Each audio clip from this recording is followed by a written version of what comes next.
Hey, bonjour, bonsoir à tous, c'est Yota et j'espère que tout va bien chez vous. Aujourd'hui, messieurs, dames, avec moi, vous allez faire un voyage dans le temps. Plus précisément, où à l'époque, cette image-là, vous ne l'aurez jamais vue sur un écran, vous l'auriez peut-être vue sur un autre type d'écran et peut-être avec ce type de grain. Et ce type de voix également aussi d'ailleurs. Préparez-vous à voyager dans le temps, préparez votre jolie petite moustache, votre petit chapeau melon et n'oubliez jamais votre canne. Aujourd'hui, messieurs, dames, nous allons découvrir tout l'univers d'un des piliers du cinéma muet, l'un des ténors du cinéma moderne, ou du moins de la création du cinéma, à savoir notre cher Charlot, The Tramp, ou plus précisément, Charlie Chaplin. Charles Spencer Chaplin est un acteur, réalisateur, scénariste, producteur et compositeur, né le 16 avril 1889, probablement à Londres, et mort le 25 décembre 1977 à Corsier-sur-Vévère, en Suisse. Alors pourquoi je dis probablement né à Londres? Parce que tout bonnement, nous n'avons jamais retrouvé son acte de naissance. Si. En effet, son acte n'a jamais été retrouvé par les registres de l'état civil, mais Charlot considérait qu'il était né dans une maison d'East-Street, dans le quartier de Walworth, dans le sud de Londres. Selon David Robinson, connu pour être le biographe officiel de l'artiste, son nom Chaplin suggère qu'il descendait des Huguenots, protestants venus de France, qui s'étaient installés en grand nombre en East Anglia depuis la fin du XVIIe siècle. Charlie Chaplin, c'est une, si ce n'est LA légende du cinéma muet dans les années 1910, et encore aujourd'hui une des figures majeures du cinéma avec un grand C. Il est connu grâce à un style qu'il maîtrisait à la perfection, celui du burlesque grâce à son personnage de The Tramp, ou Charlot, ou encore Vagabond en français. Si on essaie de comparer son style avec une personne de notre époque, on pourrait le rapprocher un petit peu de Mr Bean, qui a beaucoup pris de l'artiste d'ailleurs. Autant vous dire que parler de lui, c'est très complexe, parce que déjà, c'est une légende du cinéma, donc on peut le respecter, même si vous allez voir qu'il n'a pas été qu'une légende. Et deuxièmement, il a une histoire hyper fournie quand même. Rappelez-vous qu'il est né en 1889, et qu'il est allé jusqu'à presque plus de 1977. Donc il a eu vraiment toute la Première Guerre mondiale, la Seconde Guerre, la guerre froide, bref, il a tout eu, et il a vu toute l'évolution du cinéma. Donc autant vous dire que c'est très complexe. Mais ne vous inquiétez pas, je suis là pour vous en faire un résumé, ou du moins je vais essayer. Alors c'est parti, suivez-moi. Charles Spencer Chaplin est le deuxième enfant d'Anna et Charles Chaplin Sr. Au moment de sa naissance, les parents sont tous deux des artistes de music hall. Sa mère mène une carrière sans grand succès sous le nom de scène de Lily Harley, tandis que son père, fils d'un boucher, est un chanteur populaire. Concernant son enfance, si on compte la misère, un père alcoolique qui s'en foutait un peu de ses enfants et une mère admise en asile psychiatrique, autant vous dire que Chaplin a passé de très bons moments avec sa famille. Et ce n'est toujours pas fini, puisqu'en effet son père meurt alors qu'il n'a que 11 ans, et sa mère fait énormément de rechutes dans sa psychose avant d'y plonger totalement dedans. Autant veut dire, c'est l'ambiance à la petite maison dans la prairie.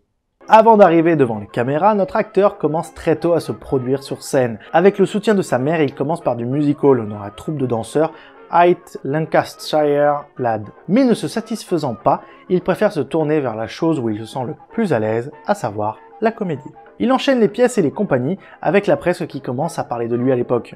Il arrive même à avoir un rôle dans la pièce Sherlock Holmes de Charles Frohman en 1903. Il joue tellement bien qu'il est appelé à Londres pour se produire aux côtés de William Gillette, qui a coécrit la pièce avec Monsieur Arthur Conan Doyle. Et s'il vous plaît, excusez du peu. Après quelques péripéties, alors que la critique montre qu'il a un bon talent, son frère Sidney Chaplin lui obtient une période d'essai de 2 semaines dans la troupe comique de Fred Karno, où il est devenu un des acteurs principaux alors qu'il n'a pas encore 18 ans. Karno est initialement pas convaincu et considère Chaplin comme un enfant à l'air refrogné, pâle et chétif, qui semble bien trop timide pour faire quoi que ce soit de bien au théâtre. Charlie, voulant prouver qu'il en a sous les chaussures, impressionne dès sa première prestation au London Theatre et se fait donc engager immédiatement. Après des rôles secondaires, il accède aux rôles principaux dès 1909. La presse commençant à être attirée par le jeune homme et son talent, Karno le choisit pour participer à une tournée en Amérique du Nord avec la troupe. Charlie Chaplin mène alors les spectacles de music-hall et impressionne la plupart des critiques, qui le décrivent comme l'un des meilleurs artistes de pantomime jamais vus. Durant une deuxième tournée américaine, Chaplin est invité à rejoindre la New York Motion Picture Company. En effet, un des responsables de la société pense que Chaplin peut remplacer Fred Mace, alors la star du studio Keystone, qui veut prendre sa retraite. Il signe alors en septembre 1913 un premier contrat d'1 an et signe donc pour la première fois son début de carrière au sein du cinéma. Il fait ses débuts dans le court-métrage Pour gagner sa vie, sorti le 2 février 1914, mais il déteste le film. En effet, son rôle le présente comme une sorte de bourgeois de la haute. Pour se venger, entre guillemets, dans le second rôle L'étrange aventure de Mabel, Charlie décide d'enfiler son costume mythique, à savoir celui du charlot. Mais pour vous en parler, je vous laisse avec ses paroles. Je voulais que tout soit une contradiction. Le pantalon ample, la veste étriquée, le chapeau étroit et les chaussures larges. J'ai ajouté une petite moustache qui, selon moi, me vieillirait sans affecter mon expression. Je n'avais aucune idée du personnage, mais dès que j'étais habillé, les vêtements et le maquillage me faisaient sentir qui il était. J'ai commencé à le connaître et quand je suis entré sur le plateau, il était entièrement né. À partir de là, son personnage commence à faire très vite parler, à tel point qu'après ses débuts cinématographiques, Charlie commence à devenir un phénomène culturel. Les magasins vendent des produits associés à Charlot, il apparaît même dans des BD et même dans des chansons. Autant vous dire que le chaplinisme se propage en Amérique et aussi à l'international, faisant de lui la première star internationale du cinéma au monde.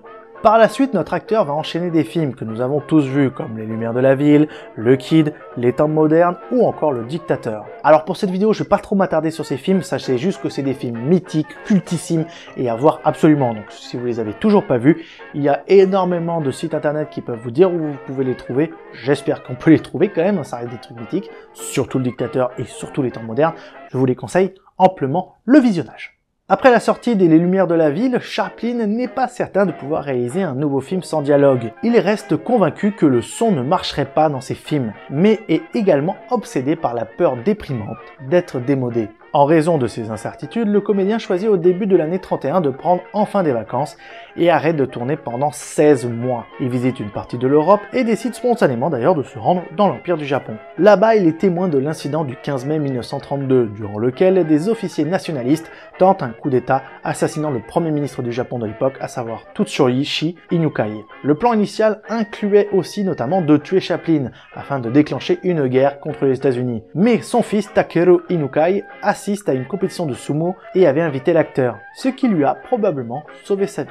Sachez-le maintenant, le sumo sauve des vies. Ne l'oubliez pas. Sacré bleu! Pour continuer dans la suite de cette vidéo, je vais passer sur 3 axes importants. Les femmes, le communisme, la fin de sa vie. Dans cet ordre.